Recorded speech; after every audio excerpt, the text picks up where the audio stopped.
이 말씀은 느헤미야 1장 1절 말씀부터 보겠습니다. 하가랴의 아들 느헤미야의 말이라.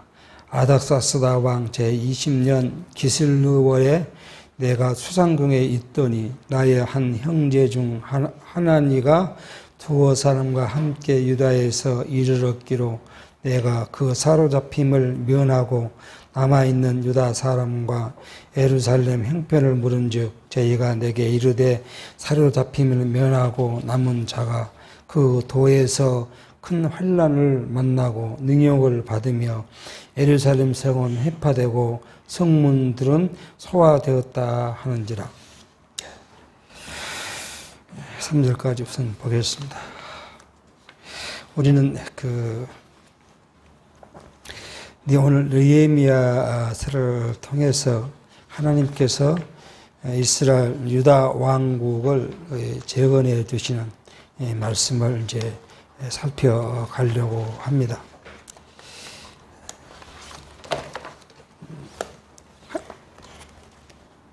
하나님께서는 그 이스라엘 백성을 사랑하시고 그 이스라엘 백성들을 보호하여 주시는 역사적 섭리를 해 가시는데 그게 이제 모든가 다 하나님의 언약에 기초되었다. 이렇게 이제 말씀을 합니다.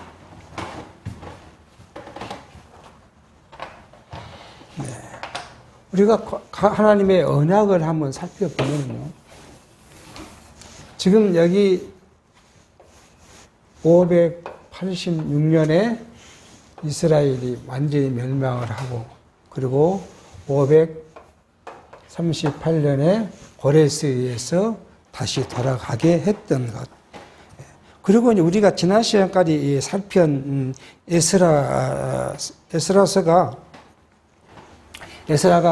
여기 430년경에 에스라가 이제 돌아가서 성전을 구축하고 증거한 다음에 하나님께 이제 제사의 회복을 하게 했던 사건과 그리고 오늘 느헤미야는 420년경에 지금 느헤미야서를 기록을 합니다. 그러니까 이 사건이 이러한 역사적 사건이 과거 하나님께서는 자기가 어떻게 하겠다는 그 언약에 기초되었다는 사실을 알게 합니다. 우리가 최초의 하나님의 성경이 지금 말하고 있는 창세기 1장 28절의 말씀, 아담에게 한 언약 이후에 누구에게요?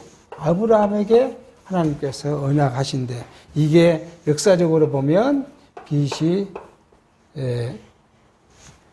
1900년쯤 이렇게 됩니다. 2091년에 부름을 받고 하나님께서는 다윗에게 아브라함에게 약속해 2091년. 그러고 나서 누구에게요? 유다가 야곱이 유다에게 예언적 약속을 하시죠. 너 후손에서 왕이 치리자가 나올 것이고, 근데 그게 언제까지요? 실로가 오실 때까지 그 치리자의 홀이 끊어지지 않고 이어갈 것이라고 이야기를 해요. 그리고 이제 언제요? 1100년쯤 돼서 왔어요.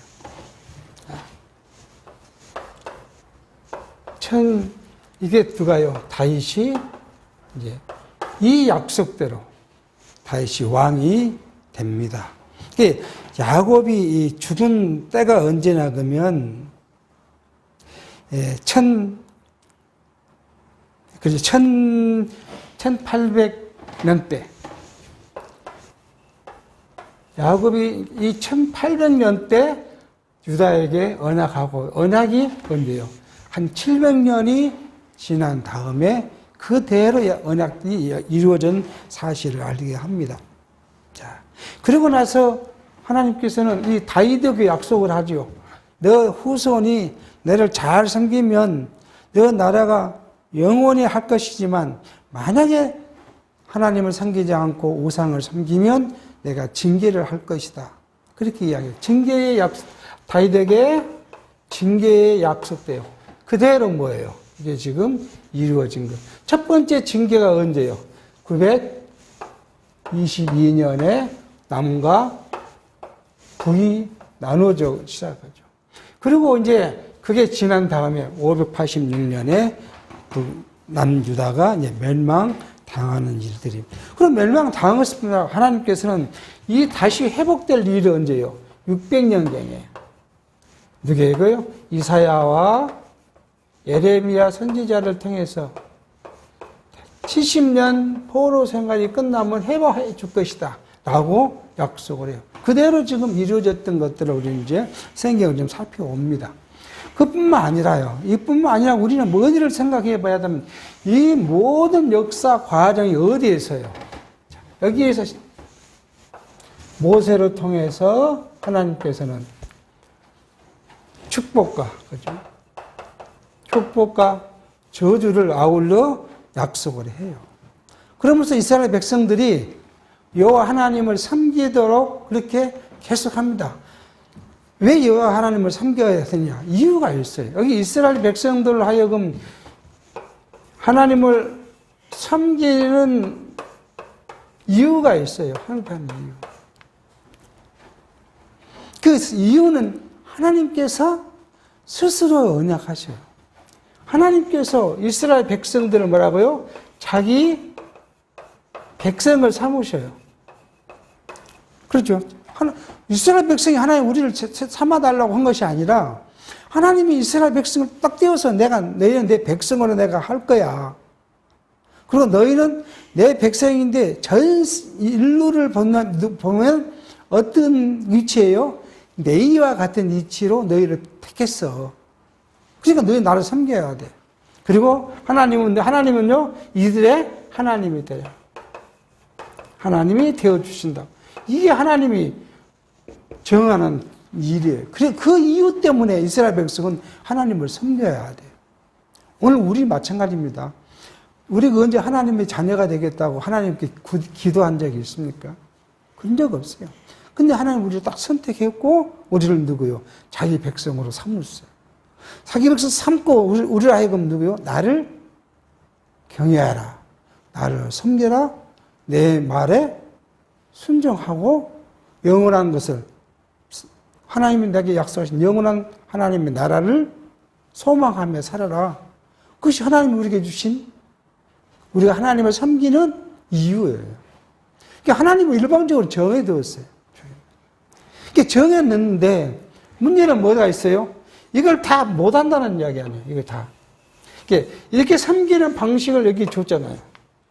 그것이 이제 율법이죠. 율법을 섬기게 하는데 이걸 하나님 다 지키지 못하니까 하나님은 또 그 백성을 어떻게 해요? 사랑해요. 그래서 뭐 하는 거예요? 속죄. 속죄 제사라는 것을 줘서 범한 것을 용서해 주시.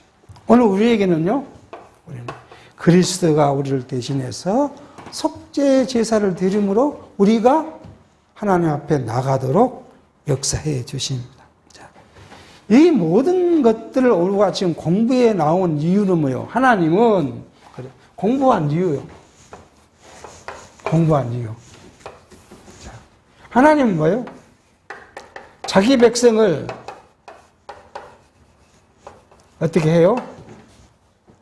환난과 고난과 대적으로부터 지켜주시고, 그리고 또 보호해 주시고. 그것을 우리가 지금 확인했어요.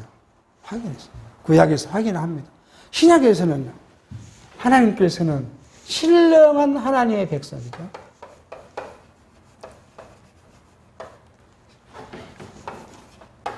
백성된 누구의? 성도. 어느 지체 하나님 나라 백성된 성도들을 뭐요? 신령한 영원한 나라에까지 우리를 뭐요? 지키시고 보호하시고. 근데 그것이 뭐예요? 하나님의 사랑이에요. 사랑. 오늘 우리가 이렇게 하신 것이 뭐예요? 하나님의 사랑이에요. 근데 이 사랑이 과거에는 누구예요? 짐승으로 사랑의 표현을 했다면 지금은요, 자기 아들 독생자 그리스도를 죽였어요. 그리스도를 죽여서. 그러니까 얼마나 하나님이 자기 백성을 사랑하냐. 그래서 신학시대에 하나님을 사랑하는 그 사랑을 신학에서는 계속 이야기를 해요. 그래서 우리가 교회가 말하는 것이 뭐야 돼요? 뭐 축복을 받니, 돈을 받니, 그런 것이 아니라 교회가 하는 것이 뭐예요?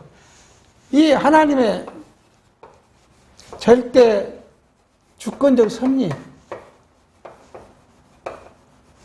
이것을 선포하는 거예요. 이 모두 하나님의 창세전 그리스도 안에서 예정과 작정한 대로 성취해 오신 하나님의 주권적 섭리가 뭔가, 이건 그걸 이야기를 하는 거고요. 그리고 하나님의 나라와 그 가치, 이게 실용적인 것이죠. 신령적 가치. 그 다음에 뭐가 우리가 이야기를 해야 될까? 교회가 그리스도의 구속의 은혜.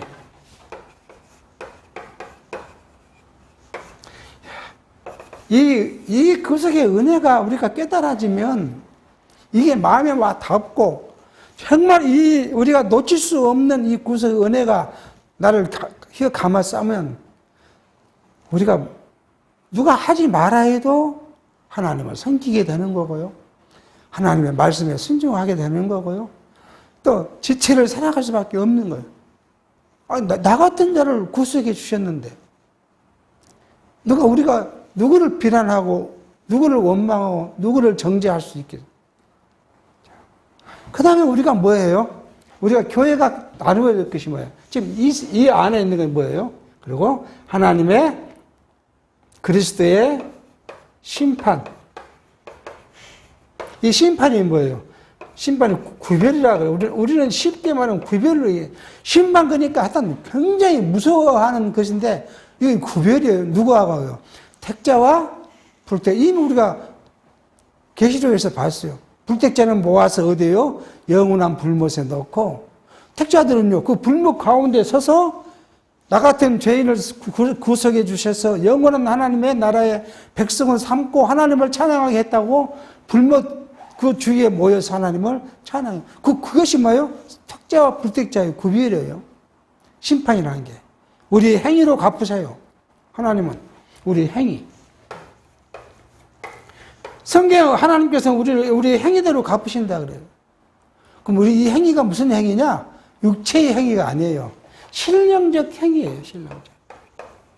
그러니까 우리 성도는 신령적 행위로 그리스도를 믿는 그 행위로 구원을 받고 그리고 하나님을 찬양한 것이고, 불택자는요, 그리스도를 믿지 않는 것 때문에 뭐예요? 영원한 형벌을 받게 된 거예요. 그 행위대로 갚으신다는 거예요. 우리 육체가 죄를 지었으니까 그거 과거 우리 이제 구속사 신학에서 어떻게 우리가 배웠냐면 그렇게 배웠잖아요. 오늘 하루 교회를 안 나갔다? 그럼 그 하나 딱 죄복사 하나 딱 체크해놨다는 거 아니겠어요? 내가 거짓말을 했으면 딱 체크를 하고 그렇게 해서 계속 내 행위가 딱 이렇게 돼 있다는 거 아니에요. 그 다음에 하나님 앞에 가면 심판을 받는데 그걸 딱 목록을 대놓고 하나님이 야, 네 죄를 언제 몇 졌고 너 언제 뭐 졌지? 그렇게 하신. 그러니까 두려워요. 두렵지 않을 사람이 어디 있습니까? 내가 죄 안 진 사람이 하나도 없는데 하나님이 내 죄를 다 들춰갖고 심판을 하신다는데. 그러니까 기존 신학에서는 이 심판을 뭐예요? 두려움으로 받아들인 거예요. 그냥 우리는 뭐예요? 내가 믿는 하나님을 행위로 구별받는 것이기 때문에 우리는 이 심판이 뭐예요? 우리에게는요. 즐거움이고요. 찬양이고요. 영광이에요. 얼마나 큽니까? 그리스도의 재림, 이거 재림이잖아요. 재림. 재림을 내 행위대로 갚은 심판으로 볼 거냐? 아니면 그리스도의 재림이 내게는 영광이고 찬송이고 놀라운 하나님의 은혜라는 것을 받을 것이냐? 그건 우리가 너무 큰 차이라고 했다. 그러니까 이것을 지금 오늘 또 살펴간 것이 느헤미야서를 통해서 하나님이 자기 백성의 약속된, 다윗에게 약속된 그 나라를 다시 회복시키시는 것을 우리가 살펴봄으로써 이 나라가 우리에게 분명히 이루어지고 그 이루어지는 것이 확실히 승으로써 우리의 육체적 삶도 평화와 평강을 갖고 살아가게 된다.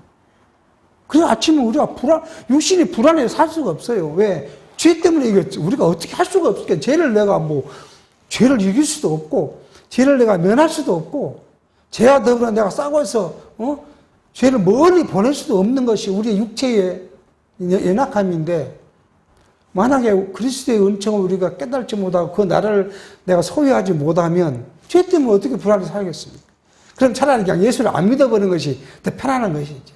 그렇잖아요. 죄를 모르고 사는 것이 더 편하지, 죄를 알고 사는 것이 편하겠냐고요. 근데 우리는 이 죄가 오히려 우리에게는 뭐예요? 기쁨이고, 감사하고, 찬송이라는 거예요. 그리스도의 구속이 내게 확정되어 있으므로, 우리는 그러한 삶을 지금 오늘 이 느헤미야를 다시 공부하면서 생각해 보는 말씀으로 배울 수가 있습니다. 그러니까 이렇게 이제 느헤미야를 시작하는데, 느헤미야는 아닥사스 왕 때 술 관원으로 지금 관원이었던 이제 하는 사람이죠. 그러니까 오늘날 같으면 어디에 있어요? 문화관광부 장관이라고 생각하면 될 수 있는 그러한 위치에 있는 사람이었다 하는 것을 우리가 알고요. 그리고 이제 이 성곽을 중건케 하는, 이거 성곽을 느헤미야는 성곽을 중건합니다. 이 중건하기 위해서는 하나님이 순서가 있어요. 그냥 성곽을 중건한 것이 아니라 제일 먼저는 누구요? 이 에스라를 통해서 했던 거예요. 첫 번째는 뭐예요? 성전을 중건한 거예요. 성전을 중건시켜요.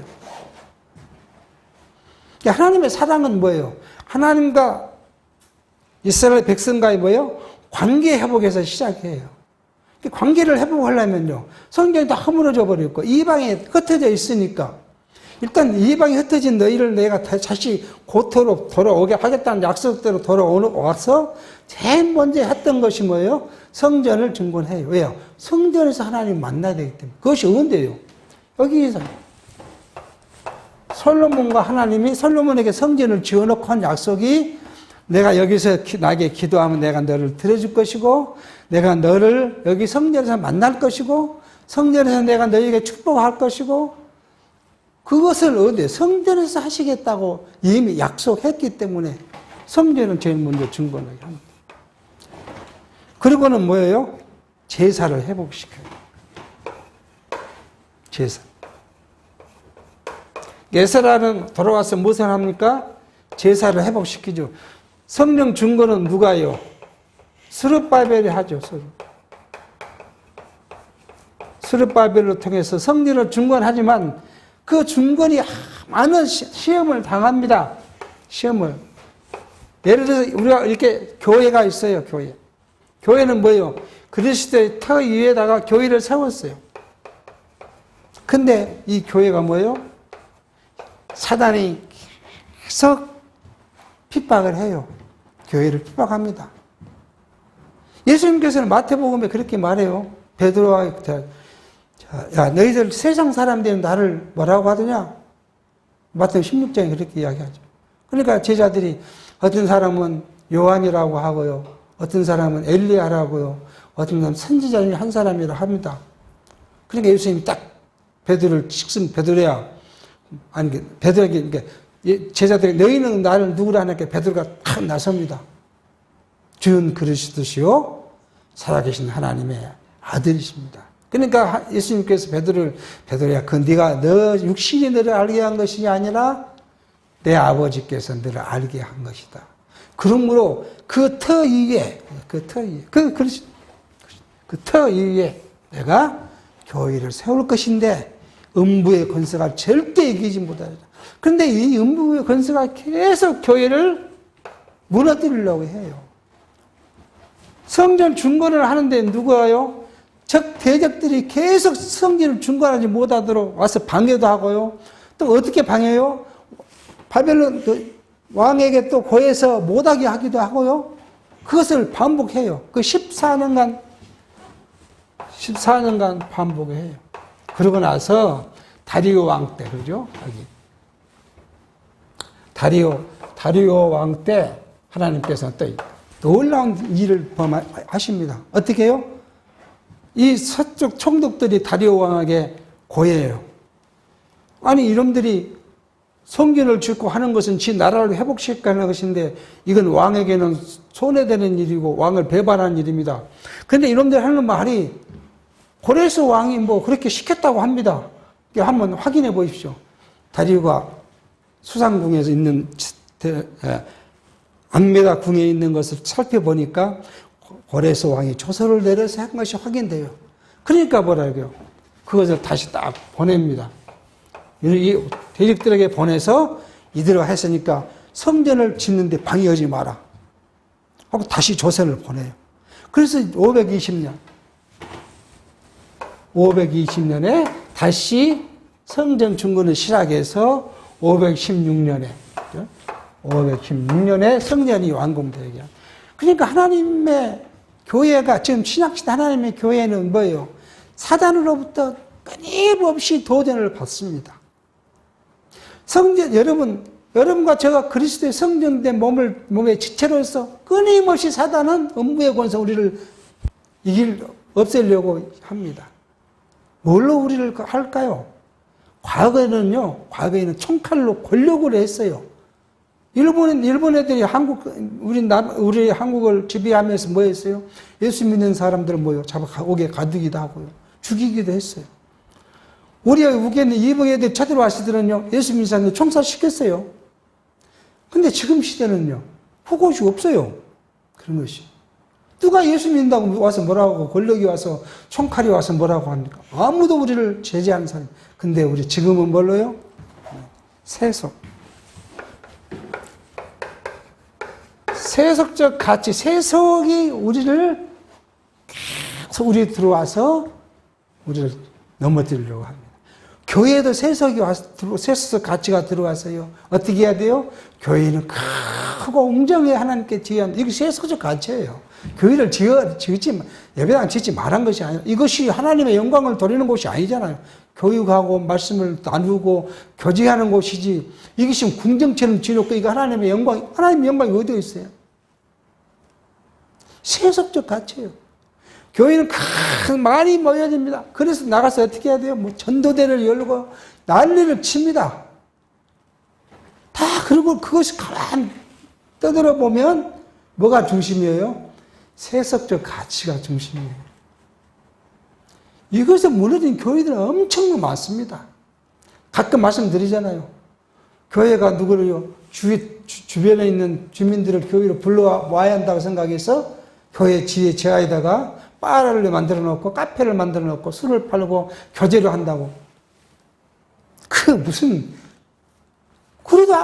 누가 말 한마디 안 해요. 왜요? 서울에 큰 교회가 그렇게 하니까 작은 교회들이 너나 것이 다 따라합니다. 그러면 교회들이 많이 모인다고. 사람이 모인다고. 하나님은, 우리 눈에는 그렇게 무너져 간 것처럼 보여도 하나님의 교회, 하나님께서 세우신 교회, 신령한 교회는 지금 눈에 보이는 육체의 교회이고요. 하나님이 세우신 신령한 교회, 여러분과 저 속에 세워가는 교회는 절대 음부의 권세가 이기지 못한다는 거예요. 왜요? 하나님이 지키시고 보호하시기 때문에. 절대 우리 속 교회는 무너지지 않는다 하는 것을 지금 이야기를 합니다. 그리고 나서 세 번째 뭐예요? 이제 예레미야를 통해서 성곽을, 성곽이 있어야 침범을 안 당할 거 아닙니까? 그래서 청곽을 이제 쌓는 것을 지금 오늘 이렇게 그렇게 해서 예루살렘 생각을 하는 것은 다윗 나라, 하나님께서 다윗과 약속대로 유다 다른 나라를 회복시키는 의미를 가지고 있습니다. 이러한 구약적 사건은 신약시대에 예수 그리스도께서 성취하시는 사건이에요. 마태복음 3장 2절에 예수님께서 오시자마자 공성의 첫 번째 하신 말씀이 뭐예요? 회개하라, 천국에 갖고 왔느니라. 예수님께서 이루실 나라가 뭐예요? 여기 나라가요. 천국입니다. 예, 마태복음 3장에 이 천국이 가까워왔고, 천국이 가까웠다는 무슨 말씀이에요? 천국 대신 예수님이 지금 여기 왔다는 거예요. 네 앞에 왔다는 거예요. 그러면은 뭐예요? 회개하고 누구를 받아들여요? 예수 그리스도를 영접해서 받아들이라는 거예요. 천국 대신 예수님께서 오셔서 그렇게 하시겠다. 그거에 대한 예표로서의 모형적인 구약이. 자, 예수님 오시기 전에 400년간이요. 굉장히 어둠이에요. 어둠의 시대예요. 말라기 선지서가 기록되고부터는 선지자가 나오지를 않아요. 캄캄한 세대 400년간을 있다가 예수님께서 오셨어요. 근데 이것처럼 하나님께서 천지를 창조하실 때도 마찬가지예요. 혼돈과 암흑이 가득 찼다. 그때 하나님이 빛이 있으라 하시니 빛이 있었고, 그리고 창조가 시작돼요. 자, 흑암이 가득한 곳에 창조하듯이 암흑이 가득한 곳에서 뭐예요? 그리스도께서 출생하십니다. 오늘 지금 현대 사회가 가만 보면은 진리로서는 어둠이 가득해요. 다들 성경을 들여대고 성경을 공부한다고 가르친다고 하는데 진리 어디 가버리고 없고 뭐예요? 인본주의만 가득해요. 큐티가 전형적인 인본주의예요. 큐티를 성경을 오늘 한 절 읽고 내 마음에 무슨 감화가 있었을까? 근데 그 감화가 왔으니까 이게 하나님이 내게 주신 말씀이다. 그리고 그 하는 것이 큐티예요. 진리가 없어요. 진리가. 왜 인본주의냐 그러면 성경이 말한 하나님에 대한 진리는 없고 어느 문구 하나 갖고 내 마음이 감동이 생기면 그것이 진리예요. 그러니까 진리가 숨어버렸고 진리가 없기 때문에 암흑이 있는 거예요. 이런 세대에 지금 그나마 뭐예요? 성경 신학이 빛을 발하는데 이것 또한 뭐예요? 침노를 당해요. 교회가 계속 이 침노를 당해요. 그래서요, 성경 신학이요, 막 빛을 발하고 영광을 낼 수가 없어요. 진리는 계속 갇혀있기 때문에. 오늘 우리 마찬가지, 여러분과 제가 이 성경 신학을 통해서 나가서 다른 믿음의 다른 형제들에게 말을 하면 받아들이지 않아요. 이거 쓸데없는 소리 한다 그래요. 제가 우리 작은아버님이 자기 교회 어떤 집사가 하는 말이 예수가 그리스도에 있는 것은 위대합니다. 그렇게 자기한테 이야기해서 쓸데없는 소리지 말았다는 거 아니에요. 다 예수 그리스도를 믿지. 예수가 그리스도가 아닌 거 누가 안 믿는 사람이 어디 있냐. 그렇게 이제 저한테 그 이야기를 해요. 아무것도 안 해서, 이 양반하고 뭐 해봐야, 뭐, 속에 경이 끼고 입만 아프게 아무 말도 안 했어요. 근데 이 말을 우리는 나가서 이야기하면 잘 안 받아들입니다. 왜요? 나중에 마태복음에 가서 우리가 공부할 내용이지만, 그리스도, 우리가 한번, 이왕 말이 나왔으니까, 그리스도란 걸 뭐예요? 우리는 메시아, 그리스도는 뭐예요? 기름, 부음 받은 자. 기름 부음 받은 자라는 말이 그리스도잖아요. 그러면 구약에서 누가 기름을 부어 봤어요? 선지자가, 왕이, 제사직이, 이 삼직을 임명할 때 기름을 부었어요. 그러니까 예수가 그리스도이십니다라는 무슨 말이에요? 예수가 선지자이고 왕이고 제사를 갖는 대제사장입니다. 그걸 시인하는 말이 뭐예요? 예수가 그리스도이십니다. 그 선전은. 그러니까 예수가 나의 왕이십니다. 그 말입니다. 왕이로. 예수가 나의 선지자이십니다. 예수는 나의 제사장이십니다. 그 말이에요. 이 말이 합충해서 예수는 그리스도이십니다. 그 그리스도께서 우리의 왕이 되주시고 선지자가 되시고 우리 제사장이 되셔서 우리 대신 뭐예요? 죄를 걸머주시고 또 그리스도가 왕이니까 영원히 통치하신 그리스도의 나라 하나님 나라에 우리를 뭐고요? 백성으로 인쳐주시고요. 그리고 그리스도 선지자로 우리를 말씀을 교훈해 주시고 저는 지금 가장 고민된 것이 나는 이거예요.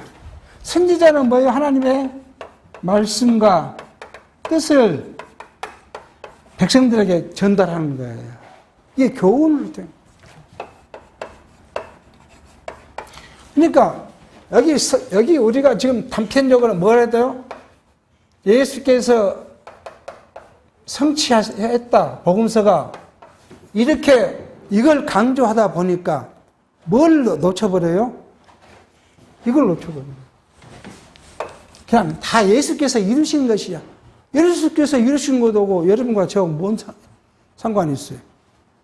예수님이 이루셨고 가버렸는데 저 뭔 상관이 있어요? 이 말씀이 뭐예요? 이 말씀. 하나님 나라의 모습이고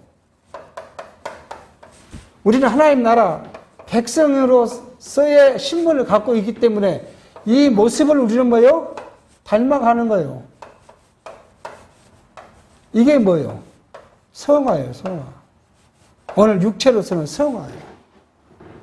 그러니까 우리가 이 세상을 살아갈 때 그 말씀이 우리의 동경이 되고 기준이 되어서 그 말씀을 따라 살아가려고 그걸 못 살아서 우리에게 죄가 된 것이 아니라 내가 하나님 나라의 백성이기 때문에 그 백성의 그 하나님의 아름다운 나라의 모습을 내가 동경하고 살아가는 것이 우리 모습이어야 된다. 근데 이것을 강조하기 싫어가지고 입을 다물어 버리니까 뭔만 알아요? 여기에.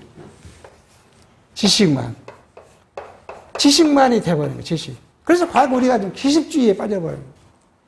그러니까 힘이 없어요. 살아가는 힘이 없어. 지식은 많고 놀라운데, 지식으로서는 모이자고 뭐 잘 모이고, 우리가 지금, 5월달에 했던 우리 말씀문제 사경의 문제도 처음에 시도할 때 제가 그런 거 많이 했어요. 지식을 갖고 한다 그러면 이거 의미 없다. 지식은 다 각 교회에서 배우는데 말씀은 무슨 여기 또 모여갖고 또 그거 하냐. 그 지식을 갖고 그 지식이 우리의 중생한 영의 양식이 된 사람들이 모여서 저분은 저렇게 살고 우리 여는 저렇게 살고 저 교회는 저렇게 아름답게 세워져 가고 이 교회는 이렇게 아름답게 세워가지고 그 힘 있는 것을 우리가 서로 보면서 나도 힘을 얻고 이 교회도 힘을 얻는 그 연합체가 아름다운 것이지 지식이 또 지식을 막 하려면 무슨 의미가 있나요? 그래서 우리는 성경이 말씀이 뭘로요? 우리의 영의 양식으로 와서 우리를 영을 소생시키고 변화시키고 거기에 말씀이 움직이지 않으면 지식은 의미가 없어요. 지식은 일반 구속받지 않는 사람도 지식은 일반의 그 철학자들 성경을 얼마나 많이 공부합니까? 그래서 지식으로는 우리가 어떻게 보면 당하지 못할 수도 있어요. 그러는 것을 지금 이야기를 하고 있습니다. 하나님의 천지 창조의 이후에 그리스도의 죽음 때까지 모든 것들이 지금 모형적인 것이 구약이고 그게 실체로 밝혀준 것이 그리스도의 성취라는 사실을 우리가 생각해 보면서 본론에 들어가 봅니다. 느헤미야가 이제 그 왕에 있을 때 그 말이에요. 하가라의 아들. 하가라라는 말은 이스라엘 이름이 아니에요. 이스라엘 이름이 아니에요. 이게 어디 이름인가는 잘 알 수 없지만 흔히 이스라엘 이름, 우리가 지금 족보로 보면 나오는 이름들 중에 보면 하가라는 이름이 잘 있지를 않아요. 근데 느헤미야라는 이름은 흔한 이름이에요. 느헤미야. 그러니까 이스라엘 백성들의 이름, 흔한 이름인 느헤미야. 느헤미야가 누구라고요? 그러니까 이스라엘 사람이라는 것을 역시 나타내 주는 것이에요. 하가라의 아들 느헤미야가 아득사스다 왕 제 20년 기르스월이 이제 11월, 양력으로 하면 11월, 12월 중간에 걸쳐 있는 때예요. 예, 그 자기가 어디에 있었냐 그러면 수상궁에 있었다. 그거 아니에요, 수상. 수상궁은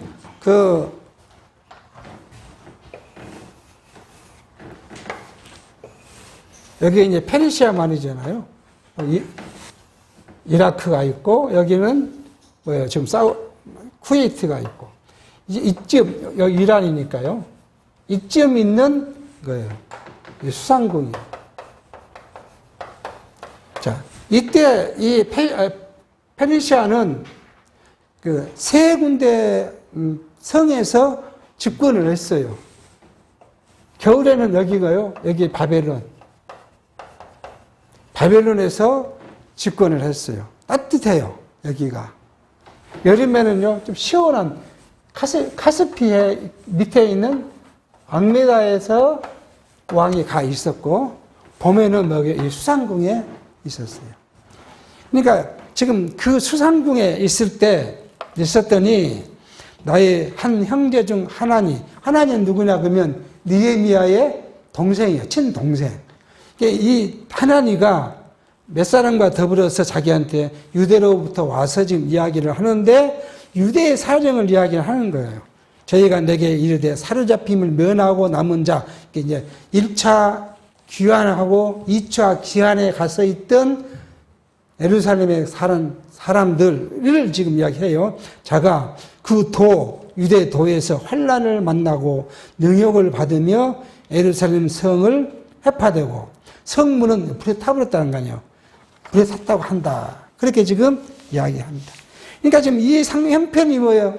예루살렘 형편이 아주 어렵다는 지금 이야기를 하고 있는 거예요.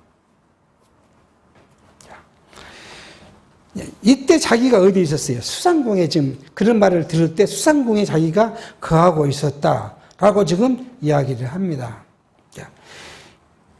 사절 내가 이 말을 듣고 앉아서 울고 수일 동안 슬퍼하며 하늘의 하나님 앞에 금식하며 기도하여 가로되 하늘의 하나님 여호와 크시고 두려우신 하나님이여 주를 사랑하고 주의 계명을 지키는 자에게 언약을 지키시며 긍휼을 베푸시는 주여 간구하나이다. 하나님께 지금 슬퍼 울면서 간구한 것을 이야기를 합니다. 왜요?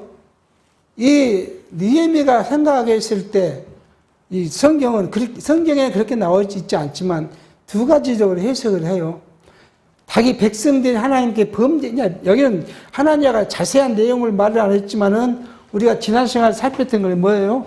에스라가 어떤 이방인과 결혼한 사람들 다 불러 모아서 그것을 없애기 위해서는 뭐예요? 이방 여인도 보내고 그 사이에서 낳은 자식도 다 밖으로 쫓는 것을 하자고 해서 그걸 했다 그러잖아요. 그러니까 그런 일들을 다 와서 이야기를 했을 거 아니에요.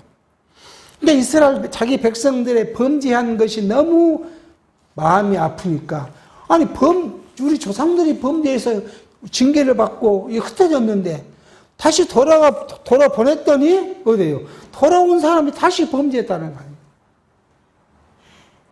근데 그것이 너무 아프니까 그것 때문에 슬퍼 울었을 것이다 라고 이야기하는 사람이 있는가 하면 어떤 사람은요, 어떤 주석가는 그 예루살렘 형편이 너무 가슴 아프니까 슬피 울었을 것이다.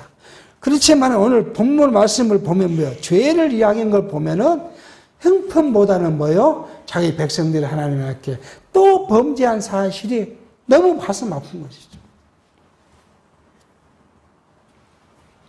그래서 지금 하나님께 이제 기도합니다. 하늘의 하나님, 그 말은 뭘까요? 높은 곳에 계신 전능하신 하나님, 그 말이에요. 그 하늘의 하나님은 높으신 하나님, 그 말의 일반적 표현입니다. 그 하늘의 하나님 여호와여 크고 들어오신 하나님이여. 그렇게 지금 이야기를 합니다. 크고 들어오신 하나님. 여호와의 언약을 지키사 주를 사랑하며 주의 계명을 지킨 자가 되가에게는 긍휼을 베푸시고 주의 계명을 지키지 않는 자에는 뭐예요? 하나님의 징계를 내리신 두려우신 하나님 그 말이에요. 우리 조상이 우리 형제들이 올라갔는데 예루살렘에 올라갔는데 또 범죄하면 또 어떻게 해야 돼요? 하나님의 또 징계를 받을 것인데 하나님 그러니까 징계를 내리지 말라 달라고 하기 위해서 지금 그렇게 말씀. 주를 사랑하고 주의 계명을 지키는 자에게 언약을 지키시며 하나님 그게 지금 약속이잖아. 이 구약의 하나님의 말씀을 계명을 지키는 자에게 사랑하고 그들을 지켜줬고 지키지 않는 자에게는 징계를 내리신 그 언약을 지킨 하나님 긍휼을 여기서 사랑을 베풀어 주셔서 우리 민족을 올라간 우리 민족에게 징계하지 말고 돌이킬 수 있는 길을 주십시오. 그게 지금 에스라의 기도예요. 지난 시간에 에스라의 기도예요. 느헤미야 기도 똑같이 그 기도. 이 기도가 또 어디 기도예요? 예수님의 기도와 똑같습니다. 자.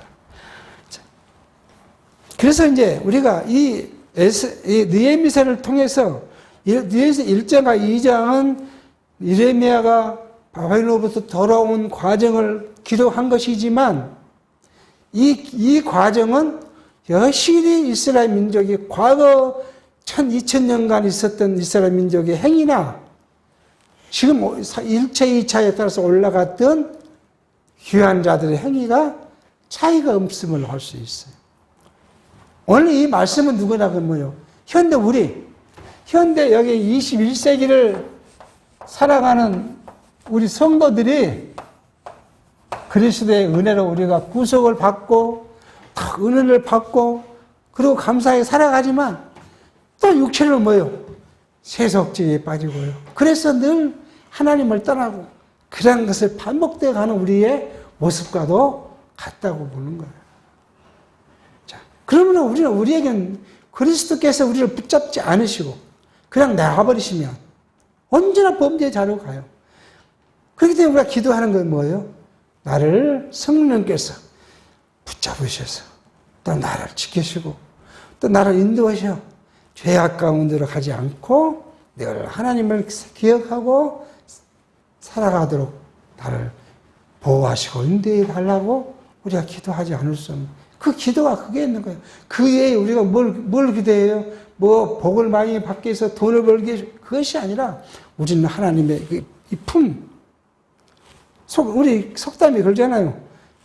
부처 손바닥, 인간이 부처 손바닥 가운데 있다고. 어디를 가도 다 본다고. 우리가 어디 안에 있어요? 그리스도의 품 안에.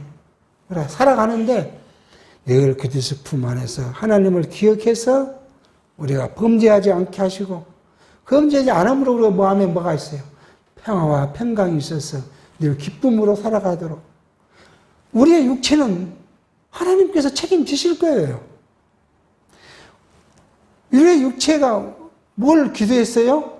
무엇을 먹을까, 무엇을 마실까, 무엇을 입을까 기도하니까 예수님께 뭐라고요? 그것은 이방인들이 구하는 것이고 너희는 그거 필요 없어. 하나님이 다 알아. 네가 오늘 빵을 먹어야 할 것인지 다음 끼니는 파스타를 먹을 것인지는 하나님이 다 알아. 그러면 내가 구할 건 뭐예요? 그 나라와 그 의를 구하고 그리스도의 의를 구해서 우리가 구속함을 받았다고 감사함으로써 그 나라, 하나님의 나라의 백성의 삶을 살아가면 너희는 기쁘고 즐겁고 평안히 있을 거다. 우리의 기도가 거기에 있는 것이다. 우리의 소망이 거기에 있는 것이다. 육체의 소망이. 그 소망 가운데 우리가 빠져야 뭘 배격할 수 있어요? 세속주의를 배격할 수 있어요. 그렇지 않으면 절대 세속주의를 배격할 수가 없다는 사실을 우리가 말씀을 통해서 한번 살펴봅니다. 기도하겠습니다.